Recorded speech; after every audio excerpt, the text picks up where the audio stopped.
نحمده ونستعينه ونستغفر به ونتوكل عليه ونعوذ بالله من شرور أنفسنا ومن سيئات أعمالنا من يهده الله فلا مضل له ومن يضلل فلا هادي له وأشهد أن لا إله إلا الله وحده لا شريك له وأشهد أن محمدا عبده ورسوله أرسله بالهدى ودين الحق ليظهره على الدين كله ولو كره المشركون اللهم صل على محمد وعلى آل محمد كما صليت على إبراهيم وعلى آل إبراهيم اللهم بارك على محمد وعلى آل محمد كما باركت على إبراهيم وعلى آل إبراهيم إنك حميد مجيد أما بعد فإن خير الكلام كلام الله وخير الهدي هدي محمد صلى الله عليه وسلم وشر الأمور محدثاتها وكل محدثة بدعة وكل بدعة ضلالة وكل ضلالة في النار يا أيها الذين آمنوا اتقوا الله حق تقاته ولا تموتن إلا وأنتم مسلمون يا أيها الناس اتقوا ربكم الذي خلقكم من نفس واحدة وخلق منها زوجها وبث منهما رجالا كثيرا ونساء واتقوا الله الذي تساءلون به والأرحام إن الله كان عليكم رقيبا يا أيها الذين آمنوا اتقوا الله وقولوا قولا سديدا يصلح لكم أعمالكم ويغفر لكم ذنوبكم ومن يطع الله ورسوله فقد فاز فوزا عظيما أعوذ بالله من الشيطان الرجيم والذين يقولون ربنا هب لنا من أزواجنا وذرياتنا قرة أعين واجعلنا للمتقين إماما സത്യവിശ്വാസികളെ, വിശ്വാസിനികളെ, അള്ളാഹുവിൻ്റെ നിയമനിർദ്ദേശങ്ങൾ ജീവിതത്തിലെല്ലായിടത്തും സൂക്ഷിച്ച് അള്ളാഹുവിൻ്റെ ഇഷ്ടപ്പെട്ട അടിയാറുകളായി ജീവിക്കുവാനും ഈമാനോടുകൂടി മരണപ്പെടാനും സദാ പ്രാർത്ഥിച്ചും പ്രയത്നിച്ചും കൊണ്ടിരിക്കണമേ എന്ന് എന്നോടൊന്നപ്പോൾ നിങ്ങളോടും ഓർമ്മപ്പെടുത്തുകയാണ്, ഉപദേശിക്കുകയാണ്. അല്ലാഹു തആല സൂക്ഷ്മത പാലിച്ച് ജീവിക്കുന്ന നല്ല മനുഷ്യരിൽ നമ്മെയും കുടുംബത്തെയും ഉൾപ്പെടുത്തി അനുഗ്രഹിക്കുമാറാകട്ടെ. സമാധാനം എന്നത് എല്ലാവരും ആഗ്രഹിക്കുന്ന ഒരു കാര്യമാണ്. അതിനുവേണ്ടി വ്യത്യസ്ത രീതിയിലുള്ള കാര്യങ്ങളൊക്കെ എവിടെ നിന്നാണൊരാശ്വാസവും ശാന്തിയും ലഭിക്കുക എന്നതിന് വേണ്ടി നെട്ടോട്ടമോടുകയാണ് ഇന്നാളുകൾ. ഒരു സൈക്കാട്രി ഡോക്ടർ അല്ലെ ഒരു കൗൺസിലറെടുത്ത് ഒന്നും വേണ്ട, ഒരു മേശയും ചെയറും ഇട്ട് ഞാൻ നിങ്ങളെ സഹായിക്കാം എന്നൊരു റോട്ടിലിരുന്നാൽ വരെ ആളുകൾക്ക് എമ്പാടും കാര്യങ്ങൾ ഓരോരുത്തർക്കും പറയാനുണ്ട്. ഒരു ആള് ഒരു സിമന്റിന്റെ ചാക്ക് ഇങ്ങനെ ഒന്ന് പിടിച്ചിരുന്നു വെച്ചാൽ ആ 50 കിലോന്റെ ചാക്ക് നമുക്കവിടെ പൊക്കിയിട്ട് അയാളെ തലയ്ക്ക് വെച്ചു കൊടുക്കാം. എന്നാൽ 50ഉം 100ഉമൊക്കെ കിലോയിലേറെ ഭാരം മനസ്സിൽ താങ്ങി നടക്കുന്ന ധാരാളം പേർ, അതൊന്ന് ഇറക്കി വെക്കാൻ പ്രയാസപ്പെടുന്നവർ ഒട്ടനവധിയാണ്. അങ്ങനെ ആ ഭാരം ഇറക്കാൻ വേണ്ടി പല രീതിയിലുള്ള മാർഗങ്ങൾ ആളുകൾ ചെയ്തുകൊണ്ടിരിക്കും. ചില ആളുകൾ തൽക്കാലം എല്ലാം ഒന്ന് മറക്കാലോ എന്ന് വിചാരിച്ചിട്ട് ലഹരി ഉപയോഗിച്ചു വെക്കുന്ന ആളുകളുണ്ട്. എല്ലാം ഒന്ന് കുറച്ച് നേരത്തിന് സമയത്തിനൊക്കെ ഒന്നത് മറക്കാം.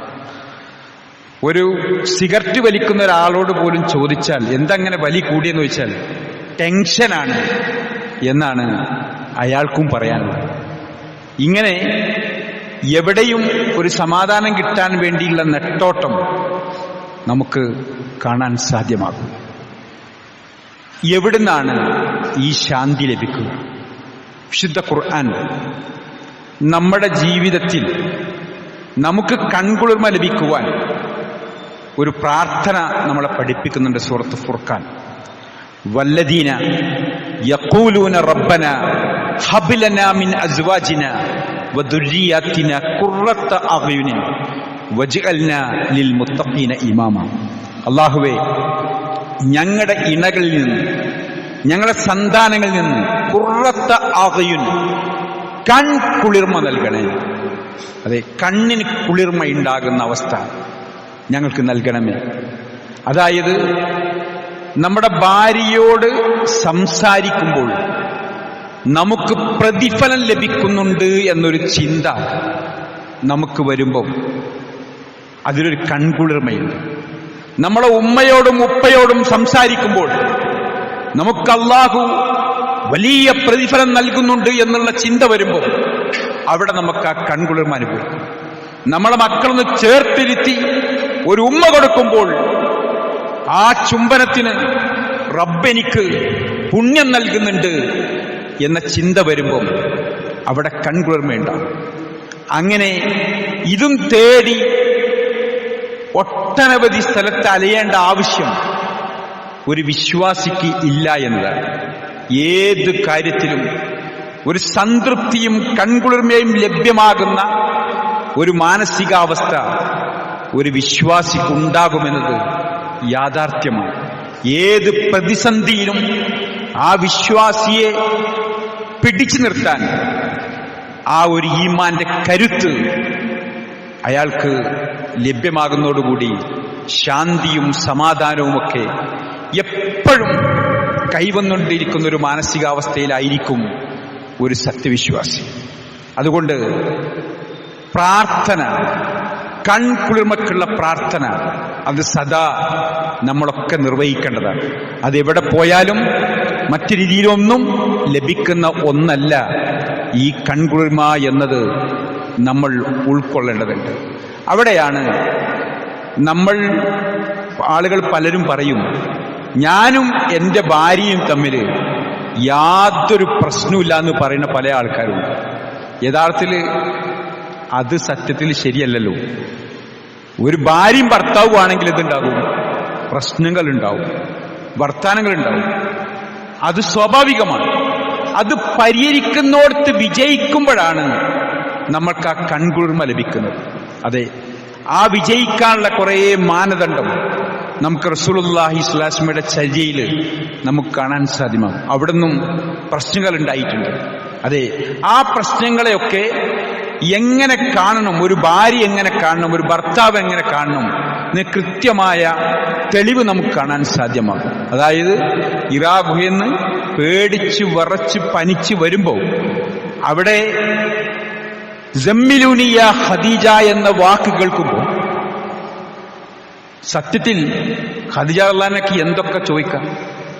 ഇന്നത്തെ ഒരു ഭാര്യ ചോദിക്കുന്നത് പോലത്തെ ഒരു ചോദ്യമല്ല ചോദിക്കണത്. ആരെ മനുഷ്യ നിങ്ങളോട് കാട്ടിൽ പോയി ഗുഹയിൽ പോയി കുതിർക്കാൻ പറഞ്ഞത്, പേടിച്ചോരൊന്ന് കണ്ടുകിട്ട് വരും എന്നൊക്കെ പറഞ്ഞിട്ട് പറയാ ചില ആളുകൾ. ചില ഭാര്യമാർ അങ്ങനെ സംസാരിക്കും. ചില ആൾക്കാരെന്ത് ചെയ്യും, ചില ഭാര്യമാർ പോകുമ്പോൾ എന്തോന്ന് ഏൽപ്പിച്ചിട്ടുണ്ടാവും. വരുന്ന വരവിൽ തന്നെ ഭർത്താവിന്റെ മാനസികാവസ്ഥ ഒന്നും മനസ്സിലാക്കാതെ നിങ്ങളെ കൊണ്ടുവന്നണോ എന്ന ചോദ്യമായിരിക്കും. ഇവരുടെ അവസ്ഥ ഒന്നും അറിയാതെ അങ്ങനത്തെ ചോദ്യം വരും. വേറെ ചില ആളുകള് വേറെ രൂപത്തിൽ, അതായത് ഒന്നും മനസ്സിലാക്കാത്ത രീതിയിൽ ഉള്ള പെരുമാറ്റവും സമീപനവും കാണിച്ചിട്ട് പ്രശ്നങ്ങൾ ഉണ്ടാക്കുന്ന ധാരാളം അങ്ങനത്തെ അതന്നെ ഒരു കച്ചറക്ക് നിദാനമാകുന്ന അവസ്ഥ വരും.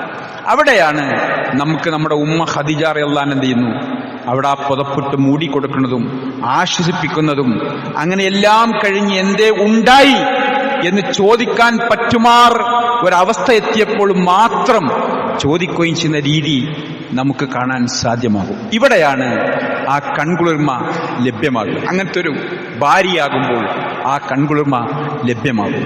തിരിച്ച് അങ്ങനത്തെ ഒരു ഭർത്താവാകുമ്പോൾ ആ ഒരു സംതൃപ്തി ഉണ്ടാവും. അതെ, എത്ര തിരക്കുള്ള ആളുകളാണ് നമ്മളൊക്കെ, വലിയ തിരക്കും ബിസിയൊക്കെയാണ്. എന്നാൽ എനിക്കൊക്കെ തിരക്കുണ്ട്. ഇതിനേക്കാളൊക്കെ എത്രയോ തിരക്കും ഉത്തരവാദിത്വവുമുള്ള റസൂലുള്ളാഹി സ്വല്ലല്ലാഹു അലൈഹി വസല്ലമ അസ്ർ കഴിഞ്ഞാൽ, ഇശ കഴിഞ്ഞാൽ ഭാര്യയോട് സല്ലാപ വർത്തമാനം പറയുമെന്ന്. സല്ലാപ വർത്തമാനം എന്ന് പറഞ്ഞാൽ ഒരു കാര്യമില്ലാത്ത വർത്താനം എന്നാണല്ലോ.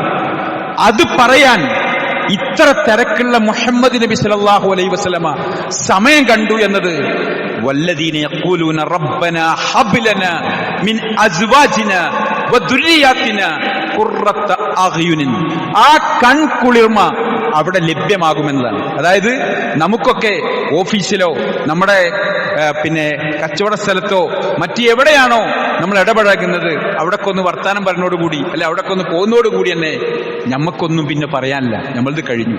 പക്ഷെ ഭാര്യമാരങ്ങനെയല്ല. നമ്മുടെ ഉമ്മയോട്, അവരുടെ ഉമ്മയോട്, നമ്മുടെ പെങ്ങളോട്, മറ്റ് അവരുടെ അനിയത്തിയോട്, ഇവരോട് ആരോടും പറയാൻ പറ്റാത്ത ഒരുപാട് കാര്യങ്ങൾ ഭാര്യമാർക്കുണ്ടാകും.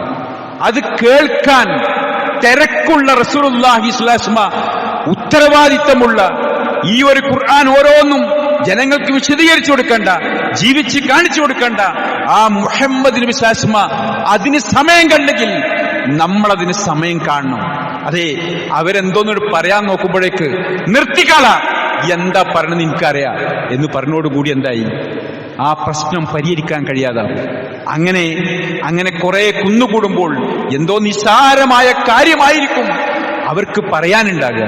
അത് കേൾക്കണം നമ്മൾ. അതെ, അത് കേൾക്കുന്നതിന് പുണ്യമുണ്ട് എന്നത് നമ്മൾ ഉൾക്കൊള്ളാൻ സാധിക്കുമ്പോൾ കൺകുളിർമ ലഭിക്കും. അതെ, അവർക്ക് ഉമ്മ എന്തോ ഒന്ന് പറഞ്ഞതോ മറ്റെന്തോ കറിയിൽ എന്തോ ഒന്ന് പറഞ്ഞു, അങ്ങനത്തെ എന്തോ നിസ്സാരമായിരിക്കും, പക്ഷെ അവർക്കത് വലുതാണ്. അതുകൊണ്ടാണ് റസൂലുള്ള അതിന് സമയം കണ്ടത്. റസൂലുള്ള പറഞ്ഞു, സ്ത്രീ എന്ന് പറഞ്ഞാൽ, ഭാര്യ എന്ന് പറഞ്ഞാൽ ഒരു സ്ഫടിക പാത്രം പോലെ, ഒരു പളുങ്ക് പാത്രം പോലെയാണ്. അതെ, അത് വെക്കണ്ടിയോടത്ത് വെച്ച് തുടച്ച് മിനിക്ക് ക്ലിയർ ആയാൽ നല്ല കാണാൻ മഞ്ചിട്ട്, അത് നിലത്തേക്ക് വീണാലോ ആ പളുങ്ക് പാത്രം ഒന്നിനും പറ്റാതാവും. അതുകൊണ്ട് അത് അങ്ങനെ തന്നെ ഒരു വളവുണ്ട്, നീർത്തണ്ട എന്നാ പറഞ്ഞത്. ആ നിലക്ക് തന്നെ ഉൾക്കൊള്ളാൻ നമുക്ക് സാധിക്കുമ്പോഴാണ് ഈ കൺകുളിർമ ലഭ്യമാക്കുക. അങ്ങനെ കേൾക്കാനും അതൊക്കെ ഉൾക്കൊള്ളാനും ഒക്കെ കേട്ട് സാരല്ല നിനക്ക് ഞാൻ പോരെ എന്നൊരു ചോദ്യത്തോടുകൂടി എനിക്കത് മതി, നിങ്ങൾ കേട്ടാ മതി. ഇതില്ലാതാകുമ്പോഴാണ് എന്ത് ചെയ്യുന്നത്, ഇത് കേൾക്കാൻ അപ്പുറത്ത് ആളുകളുണ്ട്. അതെ, ഒരു ഹായ് എന്ന് പറയുന്നതോടുകൂടി അവർക്ക് ഒഴിവാണ്, അവർക്കിതൊക്കെ കേൾക്കുക. അങ്ങനെ കേൾക്കുമ്പോ ഭർത്താവിനെ കൊന്ന് കവറിലാക്കിയത് നമ്മൾ കണ്ടു. കുട്ടികളെ പുഴയിലേക്ക് എറിഞ്ഞ് ഇവന്റെ കൂടെ പോയത് കണ്ടു. ഇതൊക്കെ എന്തുകൊണ്ടാ? കേട്ടത് കൊണ്ടാണ്.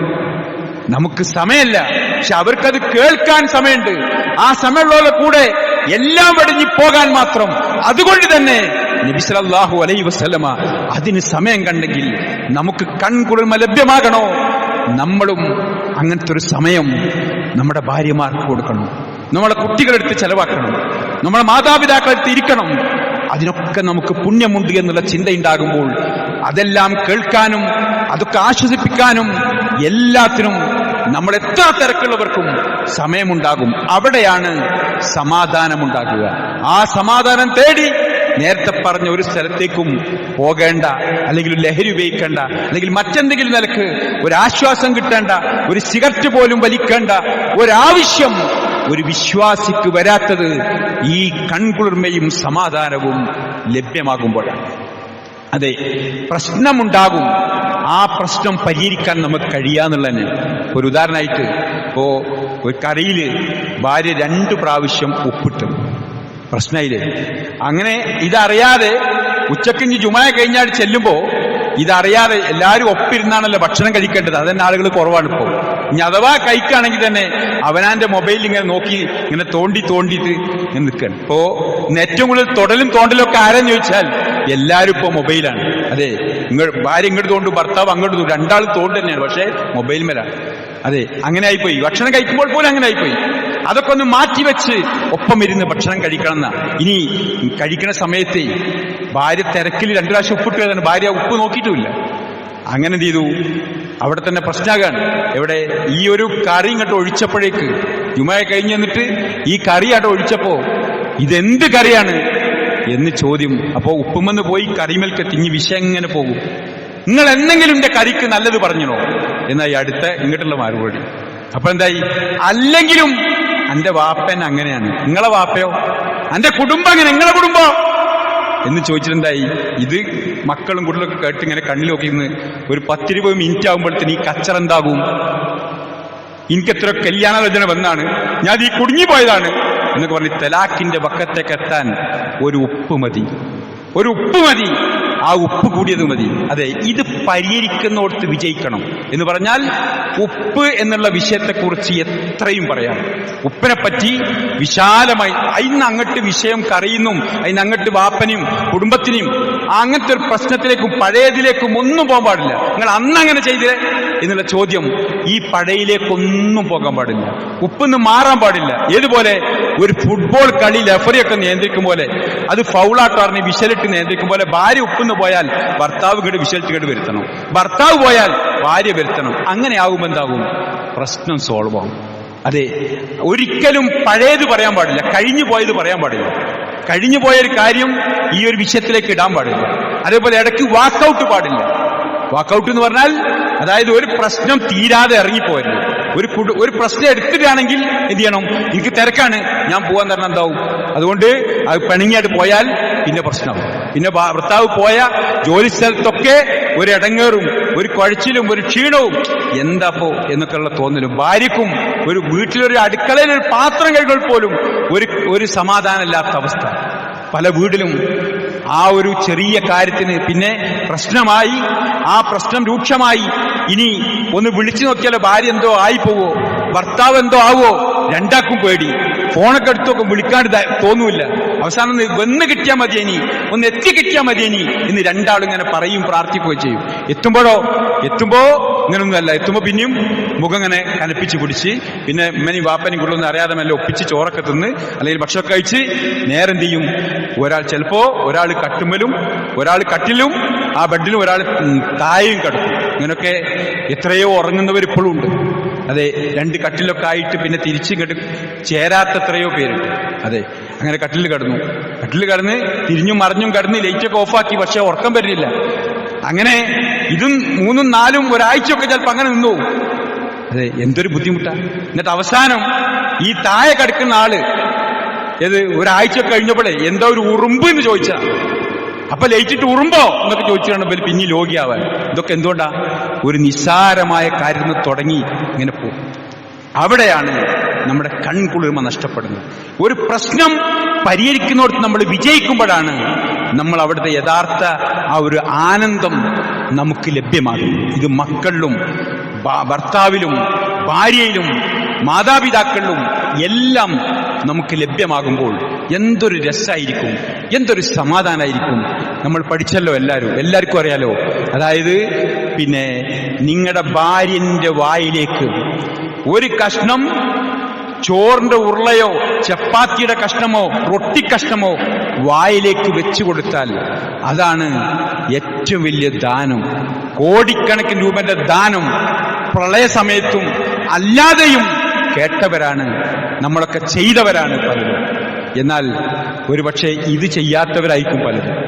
അതായത് കോടിക്കണക്കിന് രൂപന്റെ ദാനത്തെക്കാൾ വലിയ ദാനമാണ് നിങ്ങളെ ഭാര്യയുടെ വായിലേക്ക് ഒരു കഷ്ണം, ഒരു ചോറിന്റെ ഉള്ള ഒരു ചപ്പാത്തി കഷ്ണം വെച്ചു കൊടുക്കണമെന്ന് പറയുമ്പം അത് ചെയ്യാറുണ്ടോ എന്ന് ചോദിച്ചാൽ എന്തായിരിക്കും മറുപടി? അതെ, കുടുംബത്തിലൊപ്പിരുന്ന് ഭക്ഷണം കഴിക്കുമ്പം അങ്ങനെ അങ്ങോട്ടും ഇവിടെ കൊണ്ടും കൊടുത്തും രസകരമായുമാകുമ്പം അവിടെയാണ് ഈ സമാധാനവും സംതൃപ്തിയും. യഖൂലുന റബ്ബനാ ഹബ് ലനാ, അല്ലാഹുവേ ഞങ്ങൾക്ക് നൽകണേ, മിൻ അസ്വാജിന ഇണകളിൽ നിന്ന്, ഭാര്യയ്ക്ക് ഭർത്താവിൽ നിന്നും ഭർത്താവിന് ഭാര്യയിൽ നിന്നും, ഖുർറത്ത അഅ്യുനിൻ കൺകുളിർമ. ആ ഒരു കൺകുളിർമ നമ്മുടെ വീട്ടിൽ സംജാതമാകുമ്പം എത്ര രസകരമായിരിക്കും നമ്മുടെ ജീവിതം. അങ്ങനത്തെ ഒരു ജീവിതം ഉണ്ടാവുമ്പോൾ വീട്ടിലേക്ക് ഇങ്ങനെ വരാൻ തോന്നും, എല്ലാം അങ്ങോട്ടും ഇങ്ങോട്ടും പങ്കുവെക്കാൻ തോന്നും. അത് എത്ര അവസാനം രോഗക്ഷയിലായി ഭർത്താവോ ഭാര്യയോ അങ്ങനെ കിടന്നോടത്ത് എഴുന്നേൽക്കാൻ പറ്റാത്ത അവസ്ഥ വന്നാൽ വരെ അത് നമുക്ക് കാണാം. അങ്ങനെ ജീവിച്ചവർക്ക് ആ ഒരു സംതൃപ്തി അവിടെ നമുക്ക് കാണാം. നബി സല്ലല്ലാഹു അലൈഹി വസല്ലമ മരിക്കണതിന് തൊട്ടു മുമ്പ് 13 ദിവസം അസുഖമായി കിടക്കുമ്പോ പനി വന്ന് ബോധം പോണ്, വെള്ളം തളിച്ച് ഉണർത്തുന്നു, വീണ്ടും ബോധം പോകുന്നു. അങ്ങനത്തെ ഒരു മാനസികാവസ്ഥയിൽ നിൽക്കുമ്പോൾ ഒരുപാട് ഉപദേശങ്ങൾ കൊടുക്കുന്നു.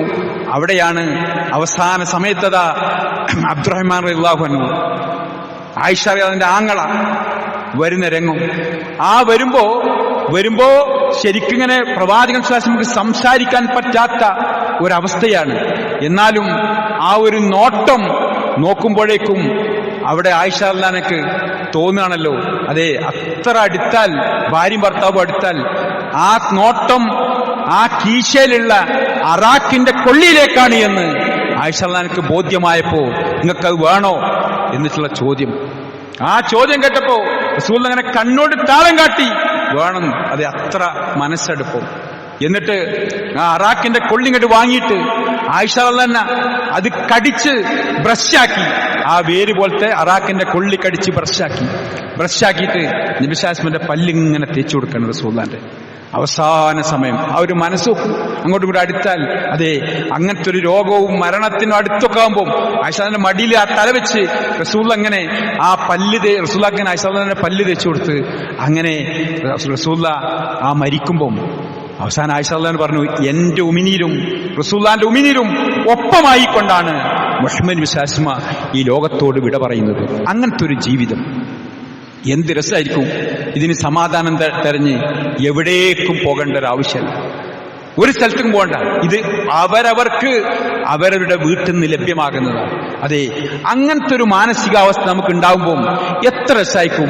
ഉമ്മയും ഉപ്പയും അവരിലൊക്കെ നോക്കുമ്പം, അവരോടൊക്കെ ഒരു സലാം പറയുമ്പം, അവർക്കൊന്ന് ആ വേദനയുള്ള ഭാഗത്ത് ഇവിടെ വേദന മനെ എന്ന് പറയുമ്പം ഒന്ന് തടവി കൊടുക്കുമ്പോഴൊക്കെ എനിക്ക് പ്രതിഫലം ലഭിക്കുകയാണല്ലോ എന്നുള്ള ആ ഒരു ചിന്തയോടുകൂടി ഇത് ചെയ്യുമ്പോൾ കിട്ടുന്ന ഒരു ആശ്വാസം, ഒരു നിർവൃതി, ആ സമാധാനമാണ് നമുക്കൊക്കെ ആവശ്യം. അതെ, വല്ലദീന യഖൂലൂന റബ്ബന ഹബ് ലനാ മിൻ അസ്വാജിന വദുർരിയാതിന ഖുർറത അഅ്യുൻ വജഅൽനാ ലിൽമുത്തഖീന ഇമാമ. അല്ലാഹുവേ, സജ്ജനങ്ങൾക്ക് ഞങ്ങളെ നേതാക്കളാക്കണേ, നല്ല മനുഷ്യന്മാരുടെ മുമ്പിൽ നടക്കുന്നവരായി ഞങ്ങളെ മാറ്റണേ എന്നുള്ള ആ ഒരു ബന്ധം, ആ ഒരു ദൃഢമായ മാനസികാവസ്ഥയ്ക്ക് നമുക്ക് എത്തിയാൽ ലഭ്യമാകുന്നത് എനിക്കും നിങ്ങൾക്കും നമ്മുടെ കുടുംബത്തിൽ അത് സാധിക്കണം. അതിനുള്ള കരുത്ത് നമ്മൾ ആർജിച്ചെടുക്കണം. അല്ലാഹു അതിനുള്ള തൗഫീഖ് നമുക്കെല്ലാവർക്കും നൽകി അനുഗ്രഹിക്കുമാറാകട്ടെ.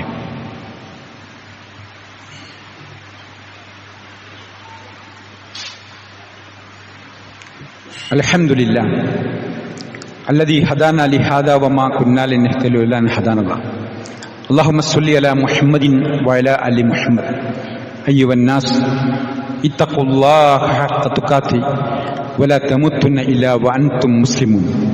ഒരിക്കൽ കൂടി അള്ളാഹുവിൻ്റെ നിയമനിർദ്ദേശങ്ങൾ ജീവിതത്തിലുടനീളം പാലിക്കണമേ എന്ന് എന്നോടെന്നപ്പോൾ നിങ്ങളോടും ഓർമ്മപ്പെടുത്തുകയാണ്, ഉപദേശിക്കുകയാണ്.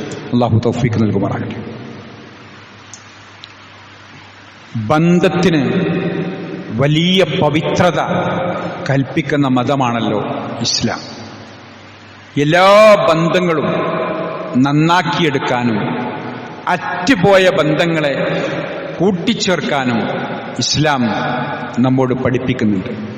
ഏറ്റവും വലിയ ബന്ധം, ഏറ്റവും വലിയ ദാനം കുടുംബത്തിന് നൽകുന്ന ദാനമാണ്. ഏറ്റവും വലിയ ബന്ധം നമ്മുടെ കുടുംബബന്ധം ചേർക്കുക എന്നത് തന്നെയാണ്. അവിടെ എല്ലാ ഖുതുബയിലും നബി സല്ലല്ലാഹു അലൈഹി വസല്ലം അതിന്റെ ഗൗരവം അത് ചോദ്യം ചെയ്യുമെന്ന് പഠിപ്പിക്കാത്ത ഒരു ഖുതുബ റസൂലുള്ളാഹി സ്വല്ലല്ലാഹു അലൈഹി വസല്ലം നടത്തിയിട്ടില്ല. അതാണ് വത്തഖുല്ലാഹല്ലദീ തസാഅലുന ബിഹി വൽ അർഹാം. നിങ്ങൾ അല്ലാഹനെ സൂക്ഷിക്കണം. ഈ കുടുംബ ബന്ധം അത് നമ്മോട് ചോദ്യം ചെയ്യുക തന്നെ ചെയ്യും. അതുകൊണ്ട് കുടുംബബന്ധം സൂക്ഷിക്കണം. അതെ, റസൂൽ പഠിപ്പിച്ചു, ബന്ധം മുറിക്കുന്നവൻ എന്നിൽപ്പെട്ടവനല്ല. അതെ, എല്ലാ തിങ്കളാഴ്ചയും വ്യാഴാഴ്ചയുമൊക്കെ സുന്നത്തായ നോമ്പ്, ആ നോമ്പിനെ പറ്റി റസൂൽ പറഞ്ഞുകൊടുത്ത് ഒരുപാട് കാര്യങ്ങൾ പറഞ്ഞുകൊണ്ട് പ്രധാനമായി പറഞ്ഞതെന്താ? അതായത് തിങ്കളും വ്യാഴവുമാണ് നമ്മുടെ കണക്ക് അള്ളാഹുവിങ്കിലേക്ക്, ഒരാഴ്ച ചെയ്ത പ്രവർത്തനത്തിന്റെ കണക്ക് അള്ളാഹിലേക്ക് എത്തിക്കുന്ന ദിവസമാണ് തിങ്കളും വ്യാഴവും. ആരോടെങ്കിലും ഒന്ന്, കുടുംബത്തിലോ പുറത്തോ സുഹൃത്തോ ആരോടെങ്കിലും ഒന്ന് പിണങ്ങി നിൽക്കുന്നുണ്ടെങ്കിൽ, ചെറിയൊരു തെറ്റ്, ഒരു പിണക്കമുണ്ടോ, ആ ആഴ്ചയിൽ ചെയ്ത മുഴുവൻ കർമ്മങ്ങളും അവിടെ സ്വീകരിക്കാതെ പെൻഡിങ്ങിൽ വെക്കുമെന്ന റസൂൽ പഠിപ്പിക്കണം. ആ പിണക്കം തീരാതെ റബ്ബ് അത് സ്വീകരിക്കില്ല. അതുകൊണ്ട് നമ്മൾ ആരോടെങ്കിലുമൊക്കെ പിണങ്ങിയിട്ടുണ്ടെങ്കിൽ, പ്രത്യേകിച്ച് നമ്മളെ ഭാര്യ, ഉമ്മ, മക്കള്, അങ്ങനെ തുടങ്ങുന്ന ഏറ്റവും അടുത്തവര്, അയൽവാസികള് ആരോടെങ്കിലും പിണങ്ങിയിട്ടുണ്ടെങ്കിൽ, അതെ, എന്നോ ഒന്ന് തറവാട്ടില് ഒരു സ്വത്ത് ഓരിയക്കണമെന്ന് പണിഞ്ഞ ആൾക്കാരൊക്കെ ഉണ്ട്, ഏട്ടനും അഞ്ചനൊക്കെ, ഇനിയും മാറിയിട്ടില്ല, അത് തീർന്നിട്ടില്ല. അങ്ങനെയാണെങ്കിൽ നമ്മൾ ഈ നമസ്കരിക്കുന്ന ജുമാക്കുള്ള ഈ ജുമാ പോലും റബ്ബിങ്കൽ സ്വീകരിക്കാതെ പോകുമെന്നുള്ള ഗൗരവം നമ്മളെല്ലാവരും ഉൾക്കൊള്ളണം. അതെ, ഒരു പണക്കും നമുക്ക് വേണ്ട. എല്ലാവർക്കും നന്മ ലഭിക്കണമെന്നുള്ള ആഗ്രഹം. അതെ, റസൂൽ പറയണം, ഇങ്ങനെ നമ്മൾ ചെയ്താൽ ആർക്കെങ്കിലും ഉപജീവന മാർഗം വിശാലമാകണമെന്ന് ആഗ്രഹിക്കുന്നുണ്ടെങ്കിൽ സിഹത്തുർ റഹ്മ, അവർ കുടുംബബന്ധം ചേർക്കട്ടെ. ആർക്കെങ്കിലും ധൃതി കുറയണമെന്ന് ആഗ്രഹമുണ്ടോ? നമ്മളൊക്കെ തിരക്കും ബിസിയാണ്. ആ തിരക്ക് കുറയണമെന്ന് ആഗ്രഹമുണ്ടോ? അവർ കുടുംബബന്ധം ചേർക്കട്ടെ. ആർക്കെങ്കിലും ദീർഘായുസ് ലഭിക്കണമെന്ന് ആഗ്രഹമുണ്ടോ? സിഹത്തുർ റഹ്മ, അവർ കുടുംബബന്ധം ചേർക്കട്ടെ. ഇങ്ങനെ ബന്ധം ചേർക്കുന്നതുമായി ബന്ധിപ്പിച്ച് റസൂലുള്ളാഹി സ്വല്ലല്ലാഹു അലൈഹി വസല്ലം എത്രയാണ് നമ്മളെ പഠിപ്പിക്കുന്നത്. എന്നിട്ട് പറഞ്ഞു, ഒരു സഹാബി ഇതൊക്കെ ഇങ്ങനെ കേട്ടപ്പോൾ പറഞ്ഞു, അല്ലാഹുവിന്റെ റസൂലേ, ഞാനിങ്ങനെ ബന്ധം ചേർക്കാൻ ശ്രമിക്കുമ്പോഴൊക്കെ മുറിക്കണ ഒരു അകന്ന കുടുംബമുണ്ട്, എന്താ ചെയ്യേണ്ടത്? പറഞ്ഞ് കേൾക്കുമ്പോൾ റസൂൽ അങ്ങനെ പറഞ്ഞു കേട്ടപ്പോഴേ പറയണ്, നീ വീണ്ടും അയാളുമായി ബന്ധം ചേർത്തുകൊണ്ടേയിരിക്കണം. ഇങ്ങോട്ട് മുറിച്ചാലും നമ്മൾ ഒഴിവാകരുത്, അങ്ങോട്ട് വീണ്ടും ബന്ധം ചേർത്തുകൊണ്ടേയിരിക്കണം. അള്ളാഹിന്റെ ഒരു സഹായി നിനക്കുണ്ടാകും. അത്ര ബന്ധം ചേർക്കുന്നതിന്റെ പവിത്രത, അത് മുറിക്കുന്നതിന്റെ ഗൗരവം, ബന്ധം മുറിക്കുന്നവൻ എന്നിൽപ്പെട്ടവനല്ല, അവൻ മുസ്ലിം അല്ല എന്നുവരെ നമ്മളെ പഠിപ്പിക്കുമ്പം ആ ഗാംഭീര്യം ഉൾക്കൊണ്ടുകൊണ്ട് എല്ലാ അറ്റുപോയ ബന്ധങ്ങളെയും സുദൃഢമാക്കി നിഷ്കളങ്കമായി ജീവിതത്തെ ചിട്ടപ്പെടുത്താൻ നമുക്കെല്ലാവർക്കും കഴിയേണ്ടതുണ്ട്. അള്ളാഹു തൗഫീക്ക് നൽകി അനുഗ്രഹിക്കുമാറാകട്ടെ. നല്ല നിലക്ക് കൺകുളിർമയും സന്തോഷവും സംജാതമാകുന്ന അവസ്ഥയിൽ ജീവിതത്തെ ചിട്ടപ്പെടുത്തിയെടുത്ത് നമുക്ക് ചെറുതായി തോന്നുന്ന ഇത്തരം കാര്യങ്ങൾ, അതാണ് ഏറ്റവും പ്രശ്നങ്ങൾ ഉണ്ടാകുന്നതെന്ന് മനസ്സിലാക്കി നമ്മൾ എല്ലാം നമ്മളോട് ഭാര്യയോട് സംസാരിക്കാനും ഉമ്മാനോട് ഉപ്പാനോട് സംസാരിക്കാനും ഭക്ഷണം കഴിക്കുമ്പോഴൊക്കെ മൊബൈൽ മാറ്റിവെച്ച് എല്ലാവരും ഒപ്പമിരിക്കാനും, അങ്ങനെ ഒരുമിച്ച് സന്തോഷത്തോടുകൂടി അങ്ങോട്ടും ഇങ്ങോട്ടും കൈമാറി സ്നേഹം പങ്കുവെച്ച് അങ്ങനെ പരസ്പരം അടുത്തറിഞ്ഞ് പൊരുത്തപ്പെട്ടും തൃപ്തിപ്പെട്ടും അങ്ങനത്തെ ഒരു മാനസികാവസ്ഥയിൽ കഴിയാനും, അതൊക്കെ പുണ്യമായി മാറ്റി പരലോകത്ത് വൻ മുതൽക്കൂട്ടുണ്ടാക്കാൻ